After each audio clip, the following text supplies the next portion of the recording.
श्री स्वामी समर्थ. ओम सूर्याय नमः. तर पौष महिन्याला सुरुवात झालेली आहे. तर आज आपण पाहणार आहोत की आदित्य रानूबाईची कहाणी. ही कहाणी तुम्हाला ऐकायची आहे आणि ऐकवायची पण आहे. ही कहाणी ऐकते वेळेस तुम्हाला समोर कोणाला तर बसवून मगच ही कहाणी ऐकवायची आहे. आणि ही कहाणी ऐकते वेळेस तुम्हाला तुमच्या हातामध्ये आणि पुढच्या व्यक्तीच्या हातामध्ये 3 तांदूळ द्यायचे आहेत. मग ही कहाणीला सुरुवात करायची आहे. तर आज आपण पाहणार आहोत की आदित्य रानूबाईची कहाणी. ही कहाणी ऐकल्यानंतर तुमची तुम्हाला फळ मिळेल. तर सुरुवात करूया कहाणी ऐकण्यासाठी. कहाणी आदित्य रानूबाईची. ऐका आदित्य रानूबाईची तुमची कहाणी. आटपाट नगरात एक ब्राह्मण होता. तो नित्य समिधा फूल दुर्वा आणण्यास रानात जात असे. तिथे नागकन्या देवकन्या वसा बसत होत्या. काय ग बायानो, कसला वसा बसता तो मला सांगा.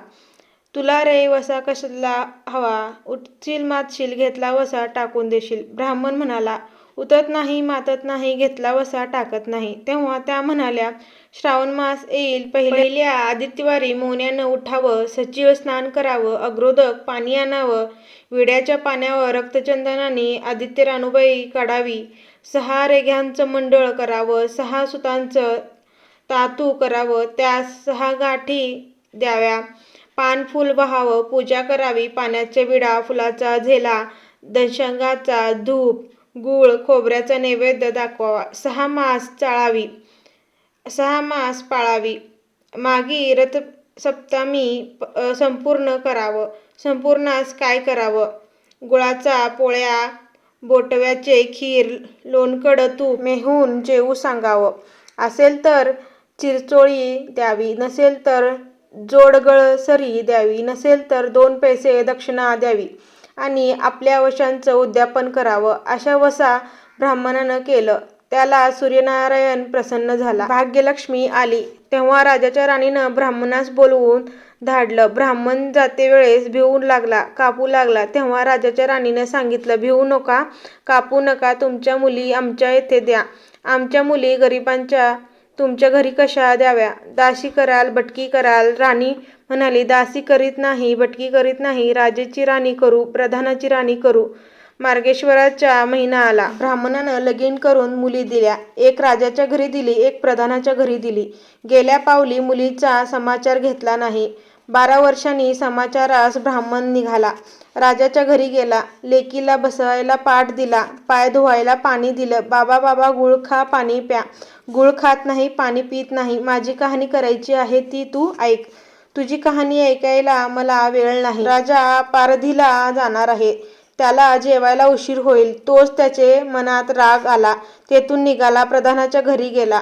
तिनं पाहिलं, आपल्या बाप आला म्हणून बसायला पाट दिला, पाय धुवायला पाणी दिलं. बाबा बाबा, गुळ खा, पाणी प्या.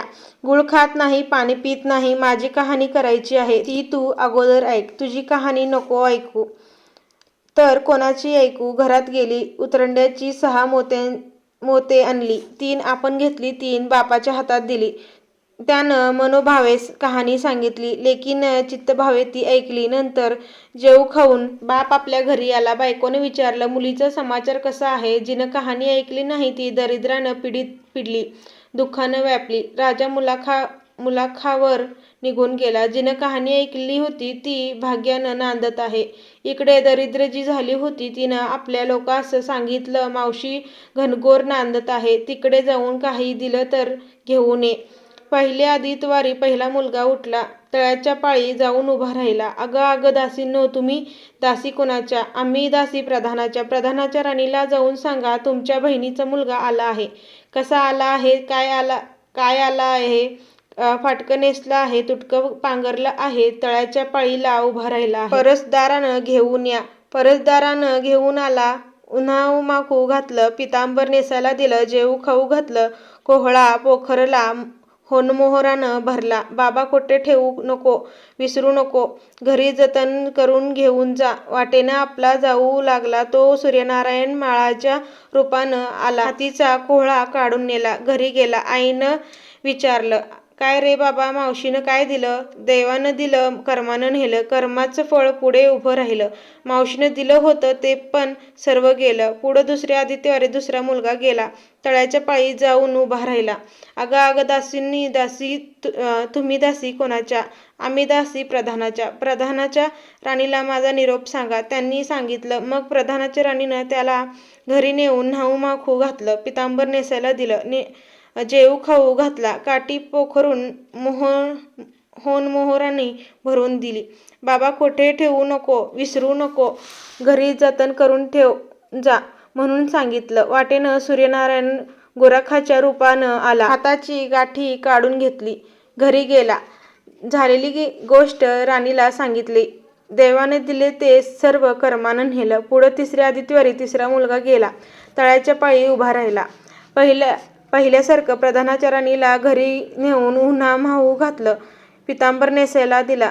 जेवू खाऊ घातला. नारळ पोखरून मोहरांनी भरून दिला. कोठे ठेवू नको, विसरू नको म्हणून सांगितलं. घरी जाताना विहिरीच्या काठी नारळ ठेवून पाणी प्यायला विहिरीत उतरला. तो नारळ गडगडून विहिरीत पडला. घरी गेला. आईनं विचारलं, काय रे बाबा, मावशीनं काय दिलं? आई ग, मावशीनं दिलं पण ते देवानं ते सर्व बुडालं. चौथ्या आदित्यवारी चौथा मुलगा गेला. तळ्याच्या पायी उभा राहिला. त्यालाही प्रधानाच्या राणीनं घरी नेऊन न्हाऊ माहू घातलं. पितांबर नेसायला दिलं. जेवू खाऊ घातलं. त्याला ह्याची शिदोरी मोहरा घालून बरोबरी दिली. सूर्यनारायण घारीच्या रूपाने आला. हातची शिदोरी घेऊन गेला. घरी गेला. आईनं विचारलं, काय रे बाबा, मावशीनं काय दिलं? अगं आई, मावशीनं दिलं पण ते देवानं ते सर्व नेलं. पाचव्या आदित्यवारी तळ्याच्या पायी उभी राहिली. दासीने तिचा निरोप तिच्या बहिणीला सांगितला. बहिणीनं तिलाही परसदारानं घरी नेली. न्हाऊ घातली. काटाव नेसायला दिला. प्रधानाची राणी आदित्यवारी कहाणी करू लागली. काय ग, काय वसा करतेस तो मला सांग. बहीण म्हणाली, अगं चांडाळणी, पापीनी, बापाची कहाणी ऐकली नाहीस म्हणून तुला दारिद्र्य आलं. राजाच्या राणीनं विचारलं, याला उपाय काय करू? तेव्हा तिनं वसा सांगितला. बहिणीच्या घरी राहिली. श्रावण मास आला. सांगितल्याप्रमाणे सूर्यनारायणाची पूजा केली. इकडे राजाला भाग्य आलं. राजानं बोलवून धाडलं. मावशी, तुला छत्र आली, चामरं आली, पाईक आले. मला रे पापिनीला छत्र कोठली, चामर कोठली, पाईक कोठली, परवर कोठले.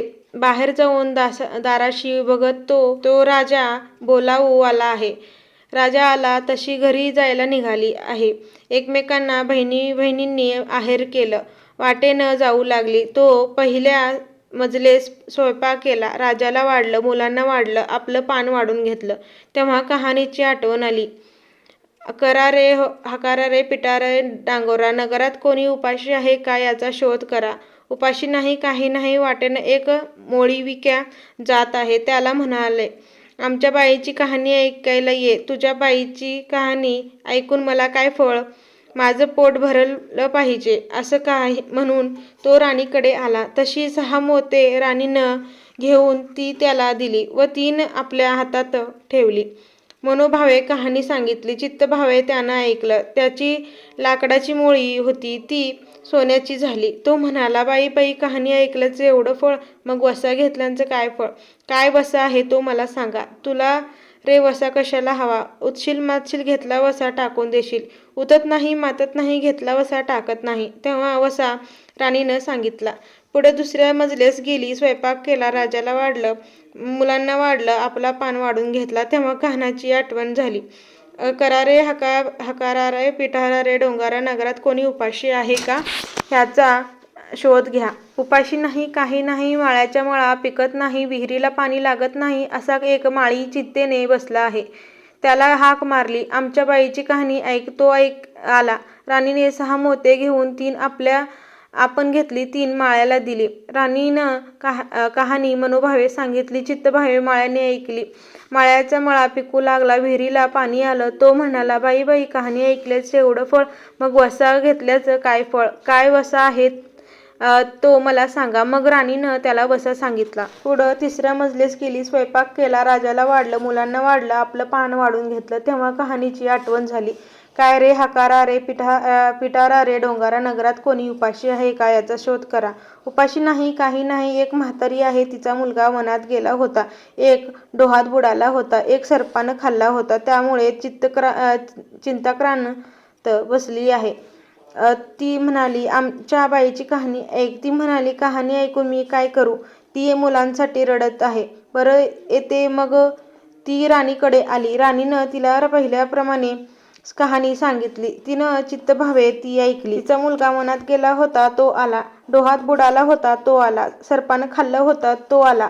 ती म्हणाली बाई कहाणी ऐकल्याचं एवढं फळ, मग वसा घेतल्याचं काय फळ, काय वसा असेल तो मला सांगा. मग राणीनं तिलाही वसा सांगितला. पुढे 4थ्या मजलेस गेली, स्वयंपाक केला, राजाला वाढलं, मुलांना वाढलं, आपलं पान वाढून घेतलं, तेव्हा कहाणीची आठवण झाली. रा रे हकारा रे पिटारा रे डोंगरा नगरात कोणी उपाशी आहे का याचा शोध करा. उपाशी नाही काही नाही, काना डोळा माशांचा गोळा, हात पाय नाही, असा एक मनुष्य रस्त्यामध्ये होता. त्याच्या अंगावर तांब्याभर पाणी ओतला, पालथा होता तो उलथा केला. 6 मोते होते, तिने 3 मोत्या त्याच्या बोंबीवर ठेवली, 3 मोत्या आपण घेतली. राणीनं मनोभावे कथा सांगितली, ती त्यानं ऐकली. त्याला हात पाय आले, देह दिव्य झाला. तो म्हणाला कहाणी ऐकल्याचं एवढं फळ, मग वसा घेतल्याचं काय फळ, काय वसा तो मला सांगा. मग राणीनं त्याला वसा सांगितला. 5व्या मुक्कामास घरी आले, स्वयंपाक केला, सूर्यनारायण जेवायला आले, 7 दरवाजे उघडले, लोहगंगाळ पाणी तापवलं, षड्रस पक्वान्न जेवायला केली. सूर्यनारायण भोजनास बसले. त्यांनी पाहिला घासास केस लागला. ते म्हणाले अगं अगं कोणा पापिनीचा केस आहे. राजाच्या राणीला 12 वर्ष दारिद्र्य आलं होतं. तिनं आदित्यवारी वळचणीखाली बसून केस विचारले होते. काळं चवाळं डोईचा केस, वळचणीचा कडी, डावा खांद्यावरून वेशी बाहेर टाकून दे. राजाच्या राणीनं सूर्यनारायणाचा कोप झाला. तसा कोणाला होऊ नये. ब्राह्मणाला मोळी विकायला, राजाच्या राणीला, माळ्याच्या म्हातारीला कानाडोळा, मासाचा गोळा, इतक्यांना जसा सूर्यनारायण प्रसन्न झाला तसा तुम्हा हो. ही 60 उत्तराची कहाणी 5व्या उत्तरी सुफळ संपूर्ण. ही कहाणी तुम्हाला आवडली असेल तर आपल्या चॅनलला लाईक, शेअर, कमेंट करायला विसरू नका. आणि तुम्हाला हातात घेतलेले 3 तांदूळ, ते तांदूळ तुम्हाला सूर्यनारायणाला अर्पण करायचे आहेत. जर ही माहिती आवडली असेल तर सबस्क्राईब करा. श्री स्वामी समर्थ.